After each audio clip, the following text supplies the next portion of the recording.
Minha família disse que eu devo cuidar das sobrinhas ou pagar o aluguel cheio, US$ 1.700. Saí em silêncio enquanto eles dormiam. Eles acordaram num verdadeiro pesadelo. Verdadeiro pesadelo começa. Estou à porta do apartamento de uma amiga às 5 da manhã com 2 malas pesadas e uma transportadora com o gato. O Marquês mia baixinho lá dentro, sem perceber o que está a acontecer. Atrás de mim, a rua está escura e vazia. Um poste de luz pisca na esquina e o vento frio agita o meu cabelo. À minha frente, a porta fechada da minha amiga Lizzie. Ainda não toquei a campainha com medo de acordá-la. Ela trabalha como enfermeira no turno da noite e acabou de chegar a casa. Mas ficar aqui na escada do 5º andar, com toda a minha vida em 2 malas, é melhor do que voltar para onde saí há 1 hora. As minhas mãos tremem, não de frio, mas da consciência do que acabei de fazer. Eu fui embora. Simplesmente fui embora, sem me despedir, sem explicar, sem deixar nada, exceto um breve bilhete, e agora estou aqui, como uma ladra fugindo no meio da noite. Ontem à noite, quando voltei do trabalho, por volta das 11, Colin e Marlene estavam à minha espera. Entrei no apartamento, tirei o casaco e senti nas mãos o cheiro familiar de látex e antisséptico, depois de trabalhar com uma cliente que queria mudar uma tatuagem antiga. Ela chorou baixinho durante a sessão, não de dor, mas de alívio. Tenho muitas histórias assim. As pessoas vêm não por causa do desenho, mas pela oportunidade de recomeçar. A luz da cozinha estava acesa. Pensei que tinha esquecido de desligá-la de manhã, mas quando entrei, vi-os. Colin estava sentado à mesa, Marlene estava perto da pia com uma chávena nas mãos. Eles vieram sem avisar, sem ligar. Simplesmente vieram, porque têm as chaves do apartamento que formalmente pertence à minha mãe, mas onde eu moro há 4 anos. Olá! Disse eu com cautela, tentando entender se algo de ruim tinha acontecido. Senta-te, Dee, disse Colin sem cumprimentar, a voz cansada, mas firme. Sentei-me, não porque tivesse medo, mas porque sabia que, se não me sentasse, eles esperariam até que eu me sentasse. Houve várias conversas assim nos últimos anos. Normalmente, elas terminam comigo a acenar com a cabeça e a concordar com algo que não planeava. Colin parecia cansado, olheiras, camisa amarrotada, ombros tensos. Marlene estava de pé, com o rosto impassível, sem emoção, segurando a chávena com as 2 mãos, como se estivesse a aquecer-se. Tomamos uma decisão, disse Marlene sem desviar o olhar. Ou você começa a cuidar da Caitlin e da Ellie todos os dias. Vai buscá-las depois da escola, dá-lhes de comer, ajuda-as nos trabalhos de casa, fica até a noite até voltarmos. Ou paga $1.700 por mês pelo apartamento, preço de mercado. Fiquei em silêncio por alguns segundos, tentando entender se era uma piada, mas eles estavam a olhar para mim com seriedade. Por quê? Pergunto baixinho. Por que agora? Cabe a ti decidir o que aceitar, respondeu Colin calmamente, como sempre faz quando quer evitar explicações. O resto não é da tua conta. O apartamento é nosso, as regras são nossas, acrescentou Marlene, colocando a chávena na mesa com um baque surdo. Você paga $504 há anos, embora todos ao seu redor paguem 3 vezes mais. Não podemos mais nos dar ao luxo disso. Eu olhava para eles e tentava entender a lógica, mas eles não explicavam. Simplesmente me colocavam diante do fato como estavam acostumados a fazer há anos, como quando eu tinha 21 anos e minha mãe disse: mude-se para o meu antigo apartamento, é bom para você e conveniente para nós.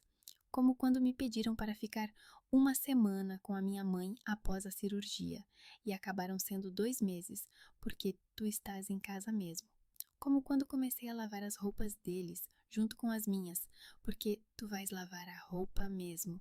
Como quando comecei a preparar o jantar para eles, porque As crianças adoram o teu macarrão, como quando comecei a ajudar com as crianças, quando elas precisavam de ir a algum lugar e não havia babá. Eu sempre concordava. O pagamento era baixo, $500 em vez de 1.700. O local era conveniente, um apartamento grande, onde era possível montar um estúdio na sala de estar. Não queria criar conflitos, afinal eles são família. Mas a cada ano as obrigações aumentavam. No início eu simplesmente morava aqui. Depois comecei a limpar não só o meu quarto, mas também as salas comuns, porque é aqui que passa a maior parte do tempo. Depois a roupa, depois a cozinha, depois as crianças. Desta vez, percebi, se concordar, vou me tornar uma empregada doméstica gratuita para sempre. Um dia inteiro de trabalho com as crianças significa abrir mão dos clientes noturnos, das sessões externas, de metade da renda, ou pagar 1.700 por um apartamento que não vale a pena, um prédio antigo com correntes de ar e problemas constantes com o aquecimento. Posso pensar, disse baixinho. Marlene encolheu os ombros. Pense, mas até amanhã de manhã temos que saber a resposta, porque senão temos que procurar outra opção. Outra opção para quê? Pergunto. Não é da sua conta, respondeu Marlene. Elas foram embora. A porta se fechou e eu fiquei sentada sozinha na cozinha, onde cheirava a chá alheio e a minha própria impotência. Eu olhava para a mesa, para a xícara que Marlene não havia levado, para a janela onde se refletia o meu rosto, cansado, confuso. Não fui dormir. Fui para o quarto, sentei-me na cama, olhei para as paredes, onde estavam pendurados os meus esboços, para a mesa com a máquina de tatuagem, para as prateleiras com tintas. Este é o meu lugar. Levei 4 anos a organizá-lo, mas na verdade não é meu, é deles. E eles podem mudar as regras a qualquer momento. À 1 da manhã, tomei uma decisão. Peguei na minha mala e comecei a fazer as malas. Primeiro, os instrumentos, a máquina de tatuagem, as agulhas, as tintas, o esterilizador, as luvas. É o que tenho de mais valioso. É o meu trabalho. Depois, os documentos, passaporte, carta de condução, contratos com clientes, dinheiro, tudo o que tinha em dinheiro, cerca de $800. O portátil, carregadores, roupas, apenas o essencial, 2 calças de ganga, algumas t-shirts, uma camisola, roupa interior, alguns esboços das paredes, os mais caros. Marquis que eu levei comigo na bolsa. Ele olhou para mim, sonolento, sem entender por que eu andava pela sala no meio da noite. Às 3 da manhã, escrevi um bilhete, curto, sem emoção. A partir de 2 de dezembro, não moro mais aqui. As chaves estão na mesa. Não devo o aluguer de dezembro. Não estarei aqui, Diana. Coloquei as chaves ao lado do bilhete na mesa da cozinha. Peguei as malas e saí. Chamei um táxi pelo aplicativo. O motorista chegou em 10 minutos. Olhou para mim com surpresa.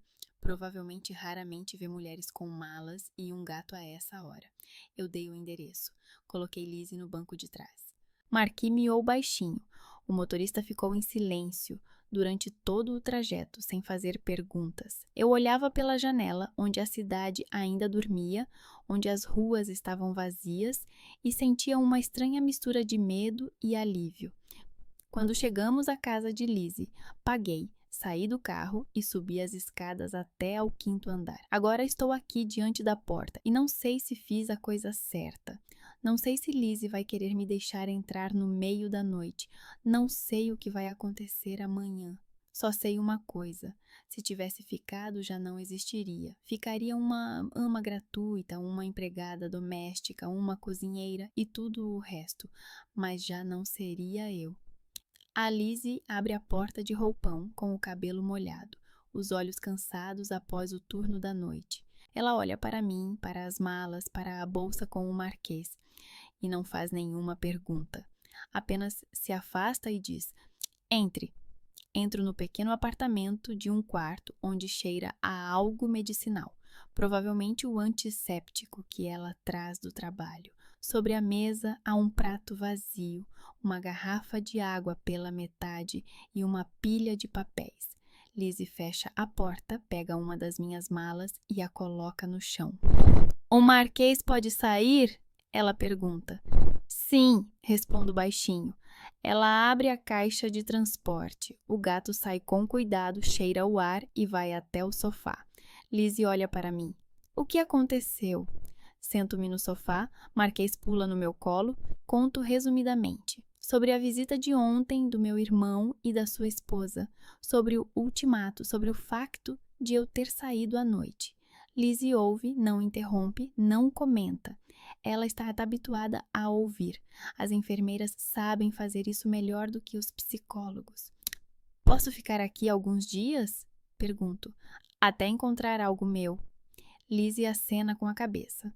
Podes, mas eu trabalho à noite e durmo durante o dia, por isso vamos evitar-nos. Para mim, até é melhor assim, digo honestamente. Ela sorri. Eu sei, vai dormir. A insônia claramente não é o teu forte. Deito-me no sofá, o Marquês deita-se ao meu lado e fecho os olhos. Mas não durmo, apenas fico deitada e penso em como vim parar aqui. Tenho 25 anos, sou tatuadora. Morava num apartamento que não é meu e acabei de fugir no meio da noite como uma ladra. Os dias seguintes passam numa estranha incerteza. Levanto-me cedo quando a Lizzie regressa do trabalho, preparo-lhe o pequeno almoço, ovos estrelados, torradas, chá. Ela come, conta-me sobre o turno da noite, sobre os pacientes que gritam, sobre os médicos que não ouvem, sobre como está cansada, depois vai dormir. Sento-me na cozinha, verifico o telemóvel. 7 chamadas do Colin, 4 da Marlene, 2 da minha mãe. Não atendo nenhuma. No terceiro dia, o Colin envia uma mensagem. Di, vamos conversar. Talvez tenhamos exagerado. Liga-me.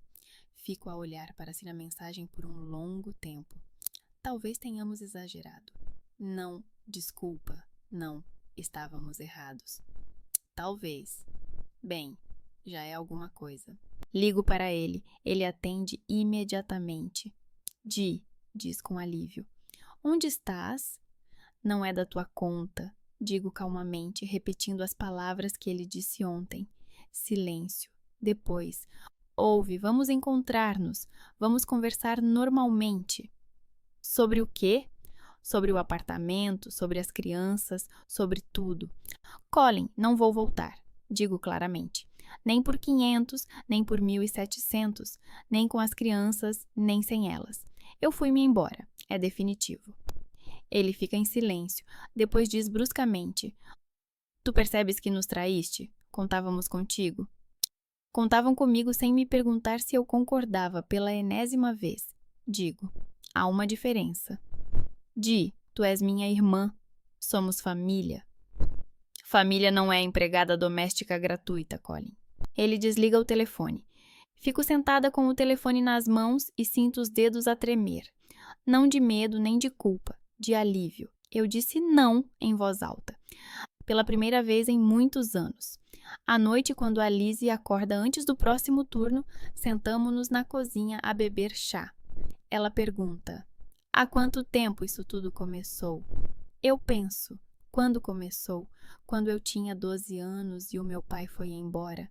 Quando eu tinha 21 anos e me mudei para o apartamento da minha mãe. Quando eu tinha 22 anos e lavei as roupas deles pela primeira vez. Há muito tempo, digo. Desde a infância, provavelmente.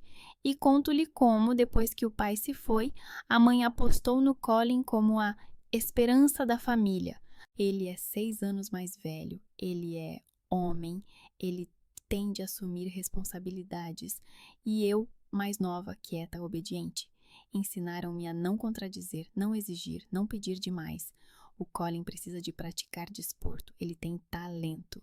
O Colin precisa de estudar, ele é inteligente. O Colin precisa de ajuda com um empréstimo, ele está a construir uma família. E eu só tinha que estar por perto e ajudar. Quando eu tinha 18 anos, queria estudar design. A minha mãe disse, não há dinheiro, o Colin precisa para o casamento. Fui trabalhar como caixa num supermercado. 1 ano depois, conheci por acaso o Collins. um tatuador veterano que procurava um aprendiz. Ele me aceitou sem experiência e me ensinou tudo do zero. Ele era severo, mas honesto. Ele dizia: é preciso saber defender-se, senão vão fazer de ti um trapo.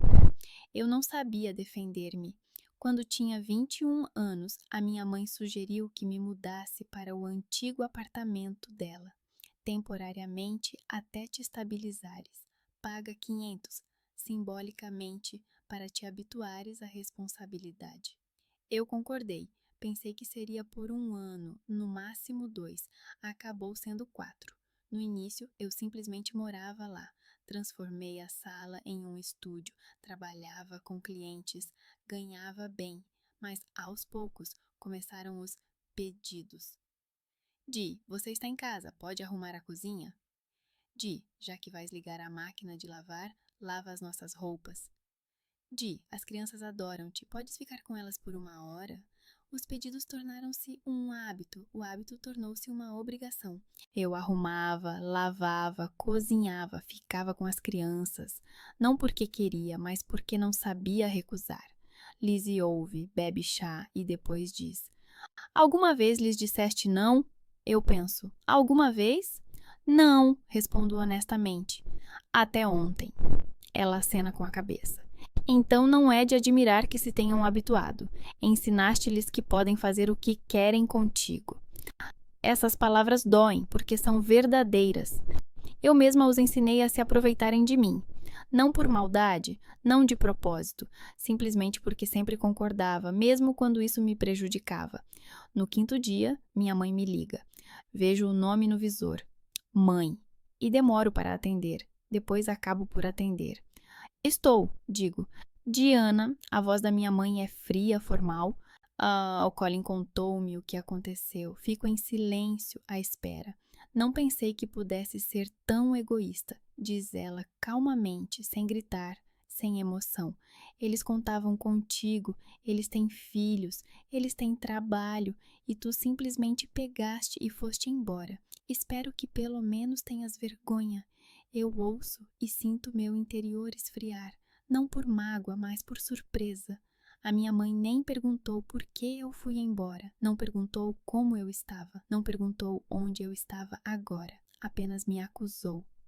Mãe, digo baixinho, podia pelo menos perguntar por que me fui? Porque és irresponsável, responde ela imediatamente.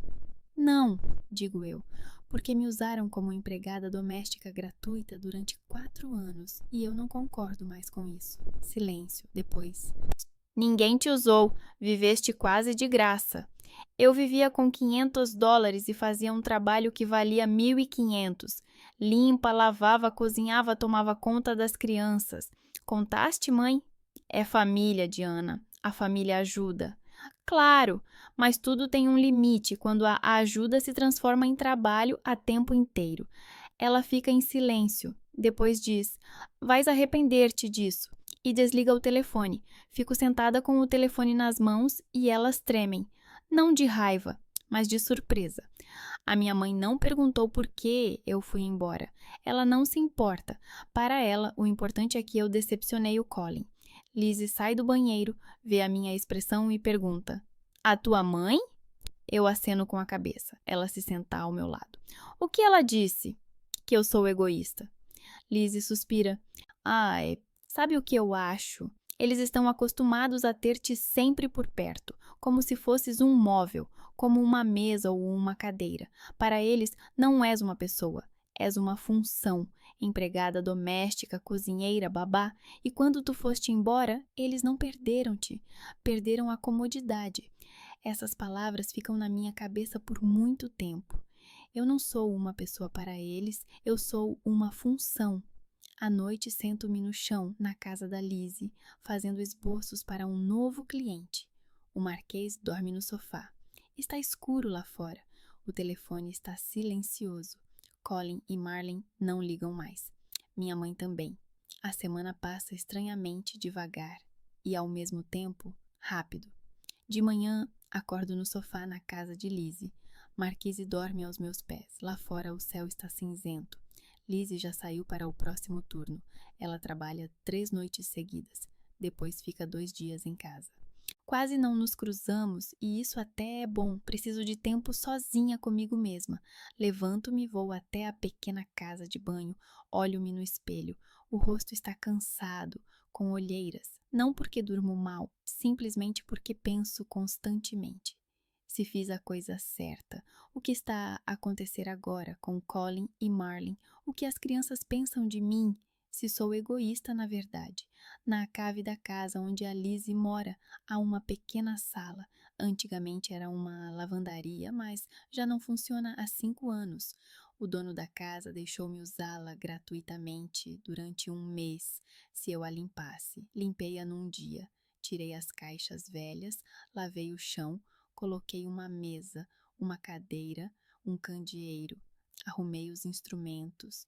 Pendurei alguns esboços na parede. Não é um estúdio, é um cubículo com uma janela no teto, mas é meu. Os clientes me encontram através das redes sociais. Publiquei um post.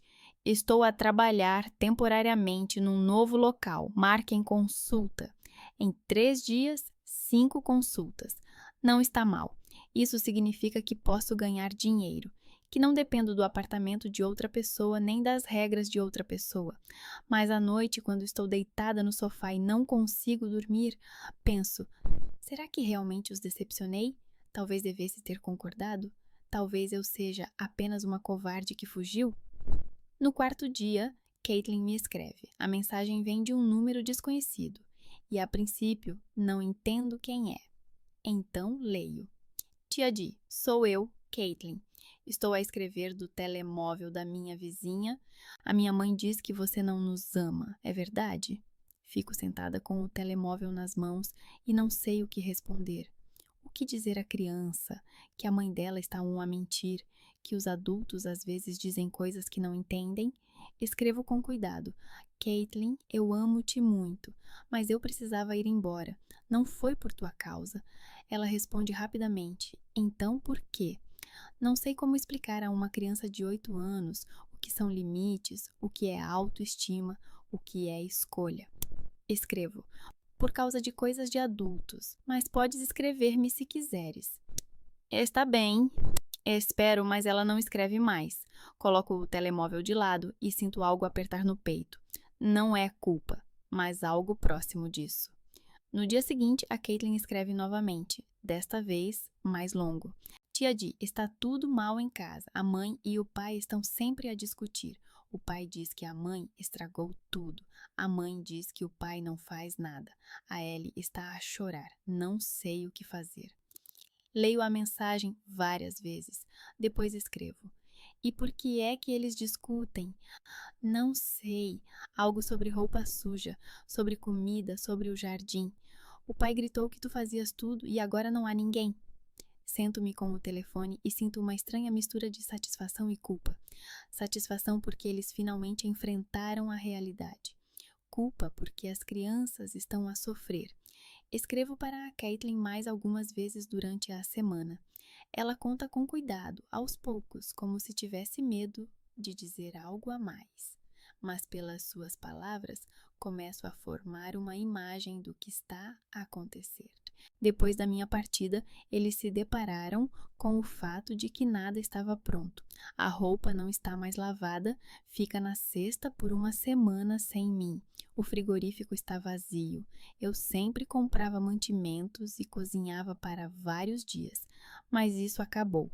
As crianças ficam sozinhas depois da escola. Caitlin diz que ela e Ellie ficam no quarto a ver desenhos animados até os pais voltarem. Não há jantar.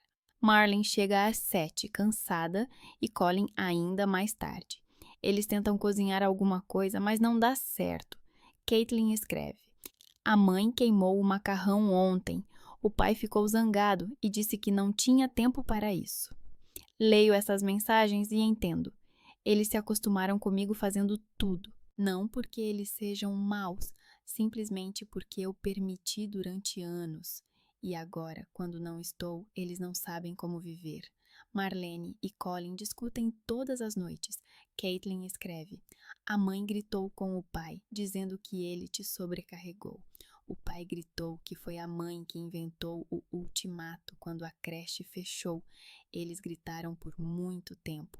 Ellie chorou e se escondeu no banheiro. Eu leio isso e sinto algo apertar dentro de mim. As crianças veem que os pais não estão conseguindo lidar com a situação. Caitlin, eles brigavam antes também? Escrevo com cautela. Sim, mas não com tanta frequência. Agora, quase todos os dias. Coloco o telemóvel de lado e sento-me no sofá, olhando para o teto. Marquês chega, esfrega o nariz na minha mão. Eu acaricio-o e penso: o que devo fazer? Voltar? Ajudar? Mas então tudo começará de novo. Voltarei a ser aquela que faz tudo, aquela em quem jogam tudo o que lhes incomoda. Mas as crianças não têm culpa. À noite, Lizzie volta do trabalho, cansada, com os olhos vermelhos. Ela joga a bolsa no chão e senta-se no sofá ao meu lado. Turno difícil? Pergunto. Como sempre, ela suspira. Um paciente morreu, jovem, 32 anos, ataque cardíaco. Fico em silêncio. Lizzie olha para a parede e depois acrescenta: às vezes penso por que faço isto. Trabalho à noite, não durmo, fico cansada. E depois chego a casa e há um estranho a dormir no meu sofá. Olho para ela com severidade. Ela sorri. Estou a brincar. Não fiques ofendido. É que também estou cansada. Lizzie, se te incomoda. Não, tudo bem, diz ela, mas a sua voz está cansada. Só, quanto tempo mais planeias ficar aqui? Fico em silêncio, não sei o que responder. Uma semana? Um mês? Até encontrar a minha própria casa? Não estou a expulsar-te, acrescenta Lizzie rapidamente, mas também preciso de espaço. Entendes? Entendo, digo baixinho. Ela levanta-se e vai para a casa de banho. Sento-me no sofá e penso. Tenho uma semana, no máximo 2. Tenho de decidir alguma coisa. Ou procurar um lugar para morar, ou o quê? Naquela mesma noite, quando Lizzie já estava a dormir, Caitlin me escreve novamente. Tia Di, hoje perguntei. A tia Di não vai voltar mais? O pai disse. Por enquanto não. A mãe disse. Não incomodem, estamos ocupados. A Ellie chorou. Eu também queria chorar, mas não chorei. Leio essa mensagem várias vezes. Depois escrevo. Caitlin, tudo vai ficar bem, prometo. Mas nem eu acredito nessas palavras. De manhã, acordo com um toque. No ecrã, um número desconhecido. Atendo o telefone. Alô? Diana? Ouço uma voz feminina desconhecida. Sim, quem é? Sou Rebecca, vizinha do Colin, diz ela. Pode ir até lá? Aconteceu alguma coisa. Marlene está a gritar, as crianças estão a chorar. Não sei o que fazer. O meu coração está a bater forte. Pergunto, o que aconteceu exatamente? Não sei, mas estou a ouvir gritos há 1 hora. Pode ir até lá? Fico em silêncio por alguns segundos. Depois digo, eu vou ver o que posso fazer. E desligo o telefone. 10 minutos depois, recebo uma mensagem da Caitlin. Tia Di, por favor, venha. A mamãe disse que tudo isso é por sua causa. Chego à noite por volta das 8. Fico em frente à porta do apartamento onde morei por 4 anos. Colin abre a porta. Ele está com uma aparência horrível. Camiseta suja, olhos vermelhos, cabelo despenteado. Ele olha para mim e em seu olhar há uma mistura de alívio e vergonha. Di, ele diz baixinho. Você veio, eu não respondo. Entro e paro. Caos. Caos total e absoluto. Na entrada, uma montanha de sapatos infantis, casacos no chão, mochilas escolares jogadas qualquer maneira. Na sala, brinquedos espalhados, almofadas do sofá no chão, na mesa, pratos vazios com comida não terminada, garrafas de água, papéis na cozinha, ainda pior. A pia está cheia de louça suja. No fogão há uma panela com algo queimado. No chão há manchas de suco derramado, cheira a leite azedo e a algo mais, provavelmente lixo que não foi jogado fora. Do quarto das crianças ouve-se um choro, silencioso, entrecortado. É Ellie. Vou até lá. Abro a porta.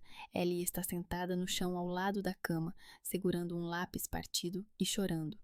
Caitlin está sentada num canto, numa cadeira, com o rosto petrificado e os olhos vazios.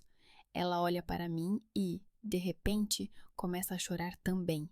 Não alto, baixinho, como se tivesse medo que alguém ouvisse. Sento-me no chão ao lado de Ellie, pego-a nos braços. Ela agarra-se a mim, enfia o nariz no meu ombro, treme. Tia Dee, sussurra entre lágrimas. A mamã gritou com o papá, o pai gritou com a mãe. Tenho medo. Está tudo bem, digo baixinho. Agora estou aqui. Caitlin se aproxima e fica ao meu lado. Abraço-a com a outra mão. As duas tremem como se estivessem com frio, embora o quarto esteja abafado. Marlene está parada na porta. Olha para nós. O rosto está cansado, com olheiras, o cabelo sujo. Ela parece 10 anos mais velha do que há uma semana. Diana, diz ela com voz seca. Ainda bem que vieste. Olho para ela e não respondo. Levanto-me, pego a Ellie nos braços. Vão para a cozinha, digo às meninas. Vou preparar o jantar agora. Elas vão. Fico sozinha com Marlene. O que está a acontecer aqui? Pergunto baixinho para que as crianças não ouçam. Ela suspira. Nós não conseguimos. Está bem? Era isso que querias ouvir? Eu não queria ouvir nada, digo bruscamente. Eu queria que vocês aprendessem a viver como adultos. Sem mim, meu Deus. Ela fica em silêncio. Depois, vira-se e vai para o quarto. A porta fecha-se. Vou para a cozinha. Começo a arrumar a bagunça. Primeiro, os pratos. Lavo pratos, panelas, garfos, facas. As minhas mãos fazem automaticamente o que fizeram durante anos. Sinto algo a ferver dentro de mim. Raiva, irritação, culpa. Eu não deveria estar aqui. Eu não deveria fazer isso. Mas as crianças não têm culpa. Depois, a geladeira. Abro. Está vazia. Apenas uma garrafa de leite, que já está azedo, alguns restos de queijo, alguns ovos. Pego os ovos, o queijo, encontro o macarrão no armário. Cozinho o macarrão, frite os ovos com queijo. As crianças sentam-se à mesa, em silêncio, olhando para mim. Comam, digo, colocando os pratos na frente delas. Comem avidamente, rapidamente, como se não tivessem comido nada o dia todo. Provavelmente é isso mesmo. Quando terminam de comer, Ellie olha para mim. Tia Jai vai ficar? Não sei o que responder. Olho para ela, para o seu rostinho, para os seus olhos cheios de esperança. Hoje vou ficar, digo com cautela, mas amanhã vou embora. Por quê? Pergunta Caitlin baixinho. Porque não posso viver aqui. Digo honestamente, mas eu amo vocês e podem me escrever quando quiserem. Depois do jantar, levo-as ao banheiro, dou banho na Ellie, ajudo a Caitlin a se lavar, visto-as com pijamas limpos, encontro-os na pilha de roupa suja na casa de banho, coloco-as na cama, leio-lhes um conto, um livro antigo que já lhes tinha lido antes, adormecem rapidamente segurando as minhas mãos. Quando saio do quarto delas, ouço vozes na cozinha. Colin e Marlene estão a discutir. De novo. É tudo por tua causa, grita Marlene. Tu transferiste tudo para ela. Ela não é escrava. E quem inventou o ultimato?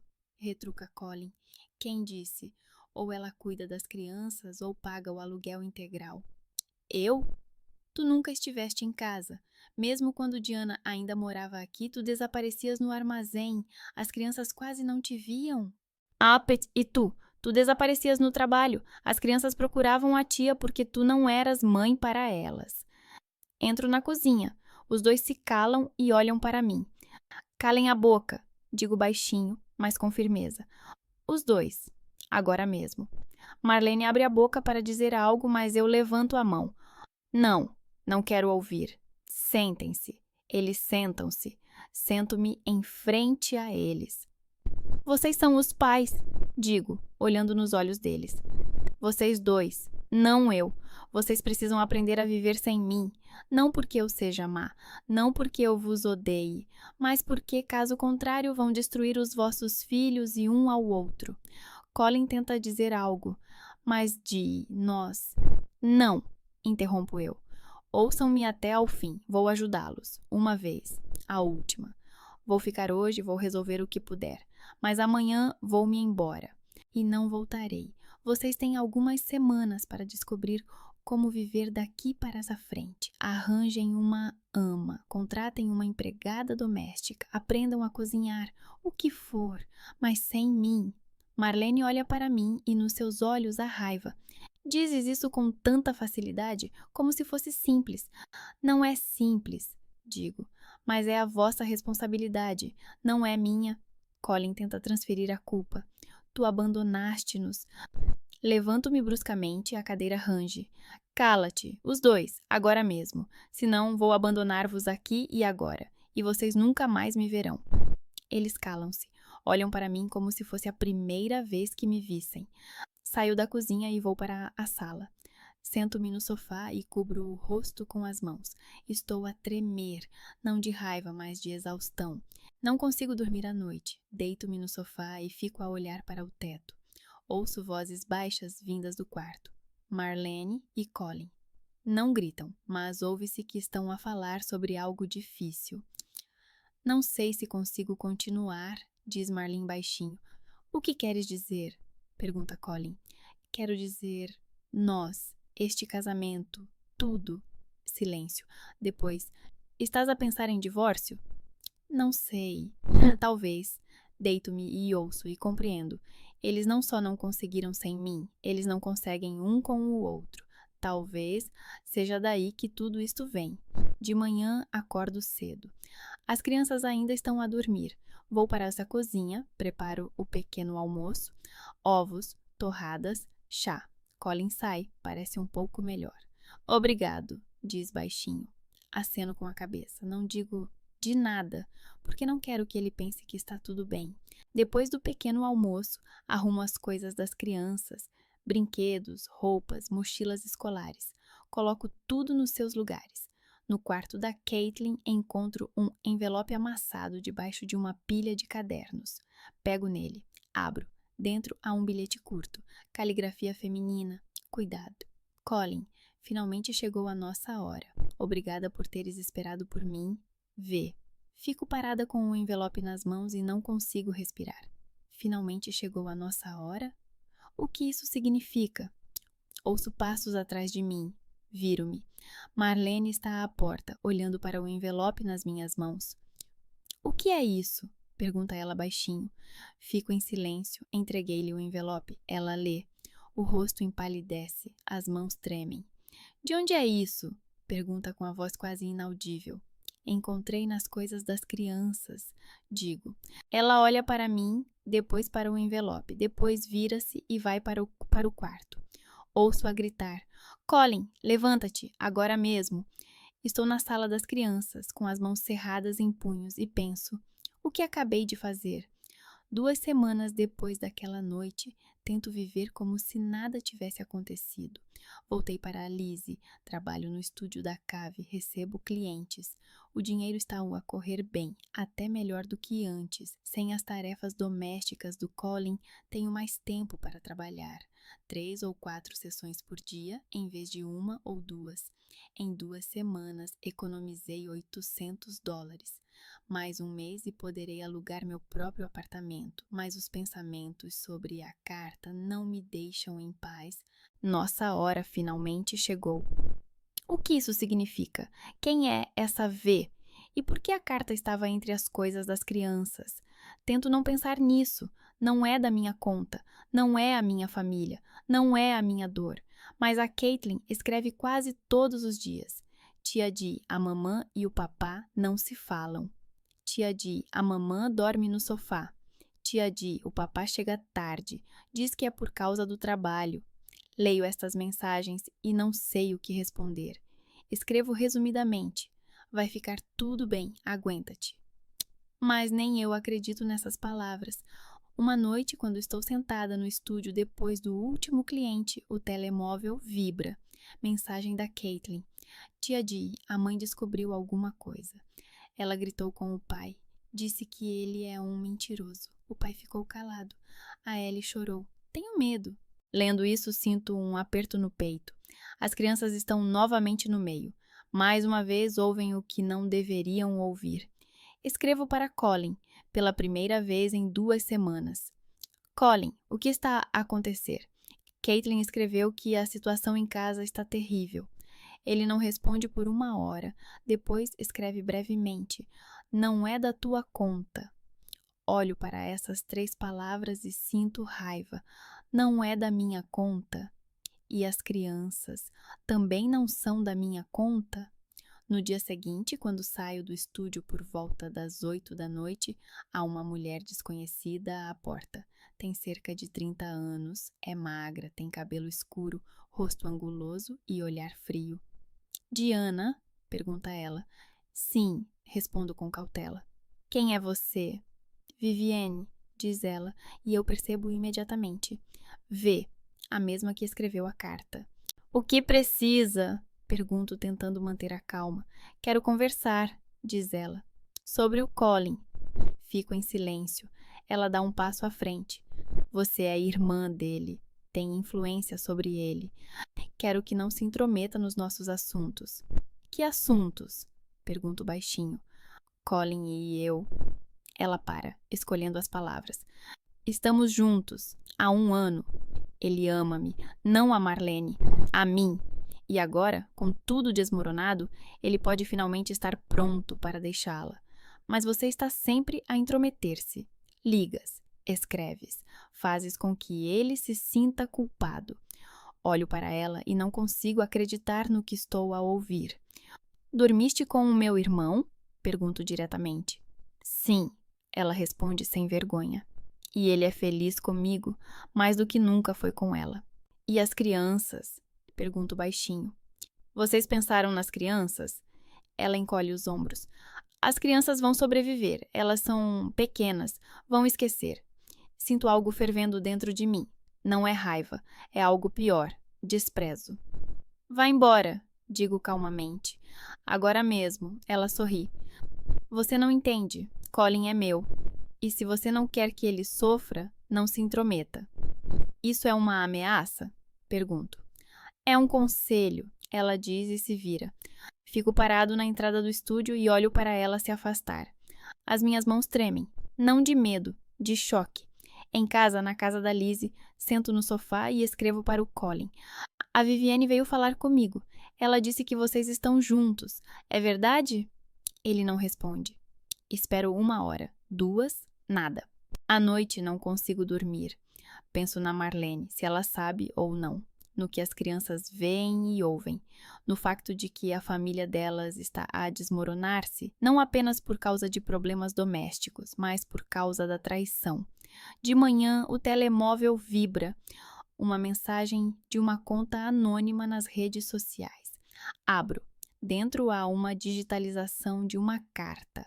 A letra da Marlene, reconheço-a. Greg, não consigo mais viver assim. O Colin não é quem eu pensava que fosse. Penso em nós todos os dias. Temos alguma hipótese? Olho para esta mensagem e não consigo respirar. A Marlene também? Ela também está a trair? Escrevo ao anônimo. Quem é você? Por que me está a enviar isto? A resposta chega rapidamente. Apenas alguém que acha que você deve saber a verdade. Ambos são mentirosos e as crianças estão a sofrer. Fecho o chat, sento-me com o telemóvel nas mãos e penso: o que devo fazer? Contar ao Colin? Contar a Marlene? Ou simplesmente ficar de fora? No mesmo dia, a Caitlin escreve novamente.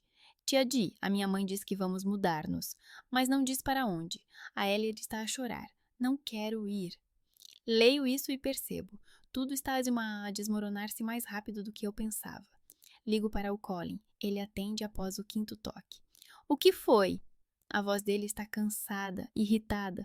Colin, o que está a acontecer? A Caitlin escreveu que a Marlene vai embora com as crianças. Sim, diz ele secamente. Ela vai embora, para a casa da irmã, para sempre. E as crianças? As crianças vão com ela. Colin, não pode simplesmente... Não posso nada, Jai, interrompe ele. Ela disse. Ou eu confesso que a traí, ou ela leva as crianças e eu nunca mais as vejo. Eu confessei. Agora ela está a ir embora. Eu fico em silêncio. Não sei o que dizer. E tu? Pergunto baixinho. Tu estás mesmo com a Vivienne? Ele não responde imediatamente. Depois diz, sim, estou com ela há 1 ano. Ela compreende-me. A Marlene nunca compreendeu. E os filhos? Pergunto novamente. Os filhos... Ele suspira. Os filhos vão sobreviver. Desligo o telefone. Não consigo ouvir mais. À noite recebo outra mensagem de uma conta anônima. Desta vez é uma foto. Marlene está perto de um café com um homem desconhecido. Eles estão de mãos dadas. Legenda: Greg, colega de trabalho. Eles estão juntos há 6 meses.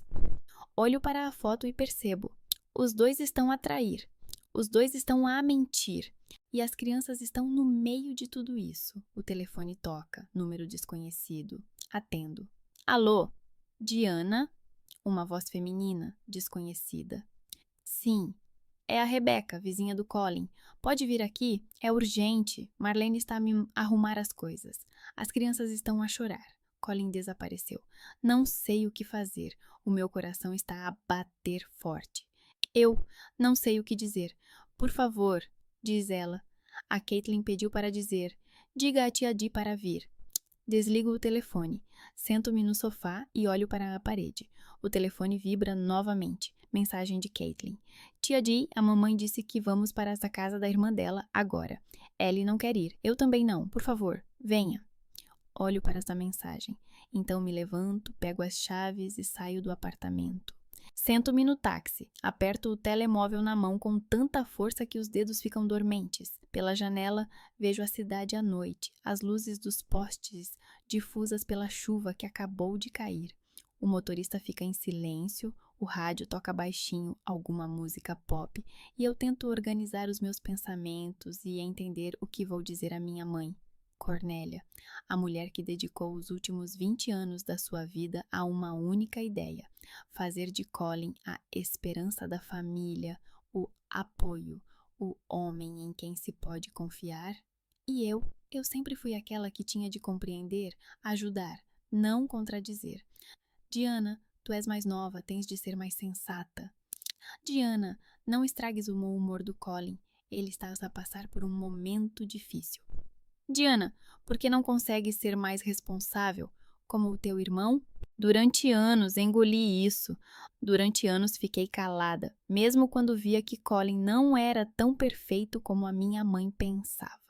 Mesmo quando sabia que ele me passava tudo o que lhe era inconveniente. Eu fiquei calada porque não queria desapontar a minha mãe, porque sabia que o coração dela era fraco, que a pressão dela subia e que ela tomava comprimidos todos os dias, porque tinha medo de que, se dissesse a verdade, ela não aguentaria. Mas agora são as crianças, Caitlin e Ellie. Elas estão no meio de uma catástrofe criada por 2 adultos egoístas que se esqueceram do que é ser pai. E se eu ficar calada agora, elas ficarão divididas entre 2 pessoas que lutam entre si, usando as crianças como arma. Disco o número da minha mãe. As minhas mãos tremem. Toque. Segundo. Terceiro. Ela atende. Diana. A voz dela está surpresa, cautelosa. Não falávamos desde aquela ligação em que ela me chamou de egoísta por ter abandonado o meu irmão. Mãe, digo, e a minha voz treme tanto que mal consigo pronunciar as palavras. Preciso falar com você sobre o Colin, sobre a Marlene, sobre as crianças. Silêncio. Ouço a respiração dela. O que aconteceu? Ela finalmente pergunta, a voz ficando mais firme. Engulo em seco. Falo rápido, antes que mude de ideia. Colin está a trair-te. Uma mulher chamada Vivienne. Eles estão juntos há 1 ano. Marlene também está a trair-te. As crianças estão no meio de tudo isso. Elas ouvem discussões todas as noites. Caitlin me escreve dizendo que Ellie chora, que tem medo. Agora a Marlene está a fazer as malas, quer levar as meninas e ir para a casa da irmã no meio da noite. Mãe, vou para aí agora. Mas preciso da tua ajuda. Sei que sempre deste o teu apoio ao Colin e não me intrometi por causa da tua saúde. Mas agora as crianças estão em perigo. Silêncio. Longo, pesado como chumbo. Ouço a minha mãe respirar com dificuldade, como se estivesse a correr. Então ela diz bruscamente, com a voz subindo vários tons: Diana, se isso for mais uma das suas crises emocionais por causa de alguma tolice, vai se arrepender de ter me ligado a esta hora. Acabei de tomar os meus remédios, preciso dormir. Onde eles estão agora? Em casa, estou a caminho. Vou chamar um táxi agora mesmo. Ela interrompe. Reze a Deus para que eu esteja certa, porque se não estiver vai ser difícil. Estarei aí em 20 minutos. Ela desliga o telefone tão bruscamente que nem tenho tempo de dizer obrigada. Sento-me com o telefone nas mãos e sinto uma estranha mistura de alívio e medo. Alívio, porque a minha mãe está a caminho. Medo, porque não sei de que lado ela vai ficar. Será que vai acreditar em mim? Será que vai dizer novamente que estou a exagerar? Que o Colin não poderia ter feito isso, que estou a destruir a família com as minhas acusações? O táxi para em frente a um prédio conhecido. Saio, subo as escadas até o 3º andar. O meu coração bate tão forte que parece que vai saltar do peito. Pego na chave que ainda tenho. Afinal, morei aqui durante 4 anos e o Colin nunca a pediu de volta. Abro a porta e imediatamente sinto uma onda de pânico. Lá dentro, um caos total. Na entrada, uma montanha de sapatos infantis, casacos no chão, mochilas escolares jogadas de qualquer jeito. Na sala de estar, brinquedos espalhados, almofadas do sofá jogadas no chão, na mesa, pratos vazios com comida não terminada, garrafas de água, papéis, livros para colorir, lápis. Na cozinha, ainda pior, a pia está cheia de louça suja. No fogão há uma panela com algo queimado. No chão há manchas de suco derramado. O caixote do lixo está cheio. Sacos plásticos estão espalhados ao redor. Cheira a leite azedo, comida queimada e algo mais. Provavelmente roupa suja. Do quarto das crianças ouve-se choro, silencioso, gago, ofegante. É Ellie. Vou até lá rapidamente, abro a porta. Ellie está sentada no chão ao lado da cama chorando. O rosto vermelho, molhado de lágrimas, o cabelo despenteado. Caitlin está sentada num canto, numa cadeira, com o rosto petrificado, os olhos vazios, olhando para um ponto na parede. Ela não está a chorar, apenas sentada como se estivesse congelada. Tia Dai! Grita Ellie quando me vê. Ela corre para mim, agarra-me pelas pernas, abraça-me com tanta força que mal consigo manter o equilíbrio. Tia Di, não quero ir, não quero. Pego-a nos braços, aperto-a contra mim. Ela é tão pequena, quente, tremendo com todo o corpo. Acaricio a sua cabeça e sussurro: calma, querida, calma. Estou aqui. Tudo vai ficar bem. Mas nem eu acredito nessas palavras. Caitlin olha para mim e nos seus olhos há um pedido silencioso. Ela não diz nada, mas eu entendo. Faça alguma coisa, por favor. Marlene sai do quarto. Ela está com uma aparência horrível, cabelo despenteado, rosto vermelho, olhos chorosos e inchados, vestindo um roupão que não é lavado há semanas. Ela segura uma mala nas mãos e joga coisas nela às cegas. Roupas de criança, brinquedos, livros. Não me ajude, diz ela bruscamente quando me vê. Não preciso da sua piedade. Já decidi tudo. Marlene, digo baixinho, tentando não assustar a Ellie ainda mais. O que você está fazendo? Estou levando as crianças, diz ela com a voz trêmula. Vamos para a casa da minha irmã, para sempre. No meio da noite? Pergunto. Sem aviso prévio? Ele não merece aviso prévio. Ela grita de repente e sua voz se transforma em um grito. Ah, ele mentiu para mim durante 1 ano. 1 ano inteiro. Ele dormiu com aquela vagabunda, voltou para casa, me beijou, abraçou as crianças e mentiu o tempo todo. Ellie chora mais alto. Caitlin cobre o rosto com as mãos. Marlene, digo com firmeza. As crianças estão a ouvir. Pare. Ela olha para mim, depois para as meninas. Há algo parecido com compreensão em seu rosto. Ela se senta na cama com dificuldade, como se as pernas não a sustentassem mais. Cobre o rosto com as mãos. Não posso ficar aqui. sussurra por entre os dedos. Não posso. Odeio esta casa. Odeio tudo. Aproximo-me, sento-me ao lado dela, na beira da cama. Ellie ainda está nos meus braços, a tremer. As lágrimas quentes molham a minha camisola. Marlene, digo baixinho, eu sei sobre o Greg. Ela levanta a cabeça bruscamente, olha para mim, os olhos bem abertos, o rosto empalidecendo. O quê? Sussurra quase inaudível. Pego o telemóvel com uma mão e seguro a Ellie com a outra. Mostro-lhe as digitalizações das cartas. A minha para o Colin da Vivian, a nossa hora finalmente chegou, e a dela para o Greg. Não consigo mais viver assim. O Colin não é quem eu pensei que fosse. Penso em nós todos os dias. Temos alguma hipótese? Marlene olha para o ecrã e o rosto fica ainda mais pálido. Os lábios tremem. De onde? A voz é quase inaudível, ofegante. De onde tiraste isso? Alguém me enviou, digo honestamente.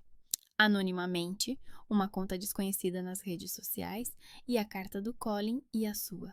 Ambas. Ela fica em silêncio. Olha para o ecrã, depois para mim, depois novamente para o ecrã. Os lábios se movem como se ela quisesse dizer algo, mas não conseguisse. Ela finalmente começa, mas a voz falha. Você também traiu, digo diretamente, sem acusações, apenas constatando o fato. Ela fica em silêncio, depois acena levemente com a cabeça, baixa os olhos. Sim, sussurra, mas não fui eu que comecei. Colin foi o primeiro. Ele estava frio, ausente, não me tocava há meses. Eu sentia-me sozinha. Greg, ele ouvia-me. Compreendia-me. Ele estava lá quando Colin não estava. Não importa quem começou, digo, e minha voz fica mais firme. Vocês dois estão a mentir. Vocês dois estão a trair. E as crianças estão no meio de tudo isso. Elas ouvem as vossas discussões todas as noites. Elas veem como vocês se odeiam. Elas têm medo, Marlene. A Caitlin escreve-me quase todos os dias. Diz que a Ellie chora, que não sabem o que fazer. A Marlene olha para mim e há lágrimas nos seus olhos. Elas rolam pelas suas bochechas e ela enxuga-as. Eu também não sabia o que fazer, diz baixinho com uma voz quase inaudível. Sentia que estava a enlouquecer. Colin chegava a essa casa cada vez mais tarde. Olhava para o telemóvel e sorria. Depois olhava para mim e o sorriso desaparecia. Eu sabia, eu sentia, mas não queria acreditar. E depois o Greg estava por perto. E eu só queria sentir que alguém me desejava. Fico calada, não sei o que dizer, porque a compreendo, porque sei como é sentir-se desnecessária, supérflua. De repente, a figura de Cornélia aparece à porta. Mamã? Ela fica na soleira da porta, apoiada numa bengala, olhando para todos nós, o rosto severo, os lábios apertados. Ela está com um casaco velho, o cabelo despenteado, mas o olhar é afiado como uma lâmina. Bem, olá, diz ela friamente. Onde está o Colin? Marlene estremece, olha para ela. Não sei, sussurra. Provavelmente está com ela. A mãe pega no telemóvel, marca o número do Colin e espera. Ele não atende. Ela marca novamente. Novamente, não atende. Terceira vez. Finalmente, ele atende. O que foi, mãe? A voz dele está cansada, irritada. Volte para casa agora mesmo, diz a mãe, de tal forma que eu me estremeço. Se você não vier, vou mobilizar toda a polícia da região, vou encontrá-lo e puxar suas orelhas como se fosse uma criança. Mãe, não posso agora. Ah, corra! Ela grita. Ou você está aqui em 15 minutos, ou eu vou até aquela vadia e faço um escândalo que ela nunca vai esquecer. Corra, eu disse. Ela desliga o telefone. Olha para Marlene. Leve as crianças para esta vizinha, agora mesmo. Elas não devem ouvir o que vou dizer. Levanto-me e levo a Ellie para o corredor. A Caitlin segue-me em silêncio. Ligo a campainha da porta da vizinha Rebecca. Ela abre a porta e olha para nós com surpresa. Rebecca, digo baixinho, pode ficar com as meninas por uma hora? Por favor, eu imploro. Ela olha para o meu rosto, para as crianças, acena com a cabeça. Claro! Entrem, meninas. Caitlin e Ellie entram na casa dela. Ellie olha para mim, os olhos cheios de medo. Tia Di, você vai vir nos buscar? Sim, querida, digo. Prometo. Rebecca fecha a porta. Volto para o apartamento. A minha mãe e Marlene já estão sentadas na cozinha. A minha mãe aponta para uma cadeira. Senta-te. Sento-me. Os três ficamos em silêncio. Esperamos. 15 minutos depois, a porta se abre. Colin entra. Ele está com uma aparência ruim, camiseta suja, jeans amarrotados, cabelo despenteado, rosto pálido. Ele olha para nós e em seu olhar há uma mistura de medo e irritação. O que está acontecendo aqui? Ele pergunta. Senta-te, diz a mãe friamente. Ele senta-se. Agora contem-me o que raio se passa aqui. 10 minutos depois, sentada no meio dos gritos do marido e da mulher um para o outro, a mãe levanta-se, pega na bengala e bate com ela no chão. O som é agudo, como um tiro, e interrompe mais uma discussão. Vocês, diz ela lentamente, separando as palavras, vão se danar, seus pais. Colin abre a boca para dizer algo, mas a minha mãe levanta a bengala. Cale a boca, não ouse dizer nada até eu terminar. Ele se cala. Marlene olha para a mesa. A mãe começa a andar pela cozinha, a bengala batendo no chão ao ritmo dos seus passos. Vocês não são pais. Vocês são adolescentes idiotas e burros. Os vossos filhos sofrem com a vossa espermatotoxicidade e idiotice. E ainda têm a audácia de abrir a boca para mim. Colin tenta novamente. Mãe, não é tão simples assim. A bengala sobe bruscamente e ele se cala, estremecendo. Cala a boca e ouve, grita a mãe. Eu acreditei em ti durante anos, Colin. Investi toda a minha energia, dinheiro, fé e esperança. E tu decidiste crescer e te tornar um idiota irresponsável. Eu preciso te bater na cabeça com um bastão de ferro para tu entendas. Colin fica em silêncio com o rosto vermelho. A mãe volta-se para Marlene. E tu és uma porcaria, nem sequer sabes cozinhar aveia para as crianças. Que tipo de mãe és tu, afinal? Achas que basta dar à luz os filhos e pronto, depois eles ficam por conta própria? Marlene chora baixinho, com os ombros a tremer. A mãe bate com a bengala novamente.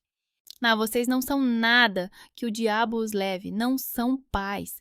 Vocês são dois adolescentes idiotas que, além de transar para a esquerda e para a direita, não aprenderam nada na vida e agora querem abandonar os filhos só porque estão com coceira entre as pernas e querem se divertir. Ela para, olha para os dois. O que estão a olhar como carneiros burros? Querem dizer que estou errada? Nem pensar. Calem a boca e ouçam-me, seus idiotas. A mãe senta-se pesadamente na cadeira. Coloca essa bengala sobre a mesa. Respira com dificuldade. Se vocês são uns idiotas infantis tão burros, divorciem-se. Não sou eu que decido com quem vocês transam, mas simplesmente não vou confiar os meus filhos a vocês. Vou levá-los para morar comigo. E que se danem se processarem-me.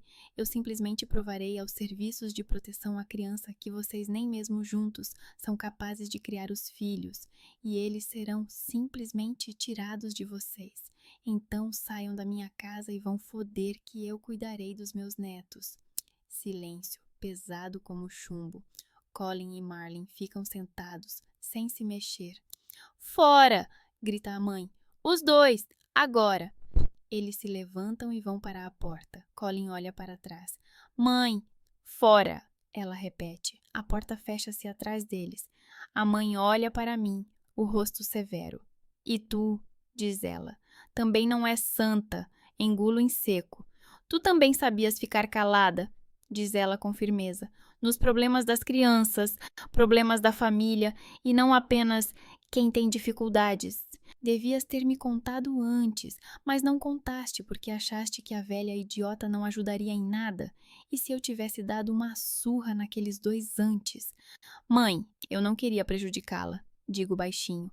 Tu estás a tomar medicamentos há pouco tempo e a pressão à noite. Que burra, interrompe a mãe, mas nos olhos não há raiva, mas outra coisa, um brilho úmido. Criamos. Vocês são todos uns idiotas ingratos e burros. E eu, velha tola, acreditava que poderia cuidar normalmente dos meus netos. Ela levanta-se, pega a bengala. Ajuda-me a arrumar isto aqui, porque esta bagunça é simplesmente horrível. Começamos a arrumar. A minha mãe lava a louça, eu varro o chão, arrumo as coisas.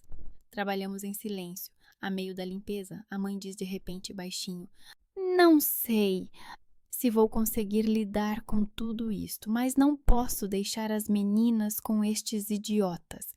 Mãe, eu... Não precisa. Ela acena com a mão. Eu dei-lhes um pouco de juízo, vamos ver no que dá. De qualquer forma, não lhes parecerá pouco. Quando terminamos de arrumar, vamos até a Rebeca. Levamos as meninas. Elas ficam em silêncio, de mãos dadas. Colocamo-las na cama. A minha mãe senta-se ao lado delas, acaricia suas cabeças e canta uma canção de ninar suave. Fico na porta, observo isso e sinto algo derreter dentro de mim. Quando as crianças adormecem, vamos para a cozinha. A minha mãe olha para mim. Vai, tu também precisas descansar, eu fico aqui. Tu vais conseguir? Ela sorri amargamente. Vou ter que conseguir, não tenho escolha. Saio do apartamento, desço as escadas, está frio na rua, o vento agita o meu cabelo. Pego no telemóvel uma nova mensagem de um número desconhecido. Fico feliz que pelo menos alguém tenha dito a verdade a eles, mas isso é só o começo. Vou continuar observando. Olho para essas palavras e sinto arrepios na espinha. Alguém está a observar esta família, alguém está a enviar material comprometedor, alguém quer que tudo desmorone de vez. Mas quem e por quê? 3 dias depois daquela noite, recebo uma mensagem de um número desconhecido. Quero encontrar-me contigo para explicar. Café na Staromistskaya, amanhã às 3. Max. Fico olhando para essa mensagem por um longo tempo. Max, irmão Vivian, aquele que me enviou as informações comprometedoras. Eu posso não ir, apagar a mensagem, bloquear o número, esquecer. Mas algo dentro de mim diz: preciso ouvi-lo, preciso entender por que ele fez isso. No dia seguinte, sento-me num pequeno café perto da janela, olho para a rua, onde as pessoas correm para algum lado, peço um café, não lhe toco, espero. Ele aparece às 3 em ponto, alto, magro, cabelo escuro, traços faciais acentuados, parece ter 35 anos, talvez um pouco mais. Aproxima-se da mesa e senta-se à minha frente. Diana? Pergunta, embora já saibam a resposta. Sim, respondo secamente. Ele pede um café e fica em silêncio até a empregada o trazer. Depois olha para mim. Obrigado por ter vindo. Não respondo, apenas olho para ele e espero. Ele suspira. Eu entendo que você me odeia. Eu me intrometi na sua vida, enviei aquele material comprometedor, mas preciso explicar o porquê. Explique, digo friamente. Ele bebe o café, escolhe as palavras. Viviane é minha irmã mais nova. Eu a amo, mas ela tem um problema. Ela apaixona-se por homens casados. Esta é a terceira vez. A primeira foi quando ela tinha 22 anos. O homem divorciou-se da mulher, casou-se com a Viviane, mas um ano depois ela deixou. A segunda foi há 5 anos. Também era casado, também se divorciou, também não deu em nada. E agora, o teu irmão. Fico calado a ouvir. Estou cansado de ver como ela destrói as famílias dos outros, diz ele baixinho. Tentei falar com ela, ela não me ouviu. Dizia que era amor verdadeiro, que ele era diferente. Eu sabia que não era verdade. Por isso decidi agir. Enviar-me material comprometedor é agir? Pergunto bruscamente. Ele acena com a cabeça. Eu ia fazer muito mais, mas depois vi que a vossa família já tinha feito tudo. A Marlene também traía. Vocês mentiram uns aos outros. Eu apenas direcionei a luz para onde vocês se afastaram uns dos outros. Eu não destruí. Vocês já tinham destruído tudo sozinhos. As suas palavras doem, porque são verdadeiras. Olho pela janela em silêncio. A Viviane está comigo agora, acrescenta ele. Levei-a para fora da cidade. Estou a devolvê-la à família. Ela está a fazer terapia. terapia de verdade com um psicólogo. Os pais ameaçam privá-la da herança se ela não cair na real. Talvez seja cruel, mas de outra forma, ela não vai parar. Olho para ele. E eu, o que ganho com isso? Ele fica em silêncio, depois diz: Nada, só queria que soubesses. Não queria prejudicar as crianças, queria impedir os adultos antes que fosse tarde demais. Ele se levanta, coloca o dinheiro na mesa. Desculpe, por tudo. Ele vai embora. Fico sentada sozinha, olhando para o meu café que já está frio. Naquela mesma noite vou para a casa da minha mãe. Cornélia ligou de manhã e disse brevemente: Venha, precisamos conversar. Quando chego, as crianças já estão dormindo. A minha mãe está sentada na cozinha a beber chá. Aponta para essa cadeira da sua frente. Senta-te. Sento-me. Ela serve-me chá e coloca a chávena à minha frente. O Colin e a Marlin vieram hoje, diz ela. Queriam levar as crianças. Estremeço. E então? Eu disse a eles que não veriam as crianças até que elas crescessem, diz a minha mãe calmamente. Eles não têm mais boca, mas sim um buraco para cinzas. Eu levo as crianças e adeus. Precisam de dinheiro ou ajuda? Então paguem e calem a boca até crescerem. Seus infantis idiotas. Não consigo conter um sorriso. Disseste isso a eles? Palavra por palavra, diz a mãe. Colin começou a gritar que isso era ilegal. Eu disse: ou concordam ou vamos a tribunal, onde vou fazer de vocês dois idiotas perante os serviços sociais e os psicólogos. Eles ficaram calados. A minha mãe bebe chá e olha para mim. As crianças ficam comigo, oficialmente, custódia temporária, até que os pais provem que podem cuidar delas. Visitas uma vez por semana, alternadamente. Eu aceno com a cabeça, não sei o que dizer. A minha mãe fica em silêncio por um longo tempo. Depois diz: Eu sempre acreditei no Colin. Olho para ela à espera. Infelizmente, tu eras mais conveniente, mais obediente, diz ela lentamente. Tu carregavas demasiado peso para que eu acreditasse em ti. Nunca tive a certeza de que fosses capaz de fazer algo sozinha. As suas palavras doem, mas eu ouço. Pedir desculpas não é o meu forte, diz ela com firmeza. Mas agora, olhando para o teu irmão e a tua cunhada, vejo que tu, mesmo com os teus princípios tolos, te tornaste melhor do que eles. Ainda assim, não és perfeita. És brusca, tola, pensas demais em ti mesma, és ofensiva, e mesmo assim não te corrompeste como eles. Talvez não sejas a minha esperança, mas pelo menos não és uma vergonha. Sento-me, incapaz de pronunciar uma palavra. Algo aperta minha garganta. Não estás isenta de pecado, acrescentas a minha mãe. Ficaste calada durante anos, evitaste conflitos, não confiaste em mim, pensava que aguentaria tudo sozinha, mas mesmo assim, melhor do que as duas idiotas. Ela levanta-se, aproxima-se de mim, coloca a mão no meu ombro. Vive a tua vida, finalmente. Olho para ela e as lágrimas escorrem pelas minhas bochechas. Ela enxuga-as com a mão. Chega de chorar, ajuda-me a arrumar isto. 2 semanas depois, assino o contrato de aluguer de um pequeno apartamento de 1 quarto nos arredores da cidade. Não é caro, mas é meu. Transfiro as minhas coisas. 2 malas de roupa, instrumentos para tatuagem, a marquesa na mala de transporte. Arrumei tudo nos seus lugares. Olho à minha volta. Paredes vazias, um sofá velho, uma mesa, uma cadeira. Mas é meu, pela primeira vez em muitos anos, meu. No mesmo dia, recebo uma chamada do proprietário de um grande estúdio de tatuagem no centro. Ele viu os meus trabalhos nas redes sociais e oferece-me um emprego fixo.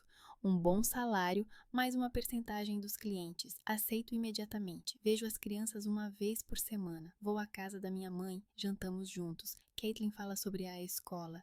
Ellie mostra os desenhos. Elas estão a se acostumar com a nova realidade. A minha mãe diz que elas estão a ir ao psicólogo infantil, que está a ficar mais fácil para elas. Um dia, Caitlin pergunta: Tia Di, a mamãe e o papai vão ficar juntos? Olho para ela, escolho as palavras.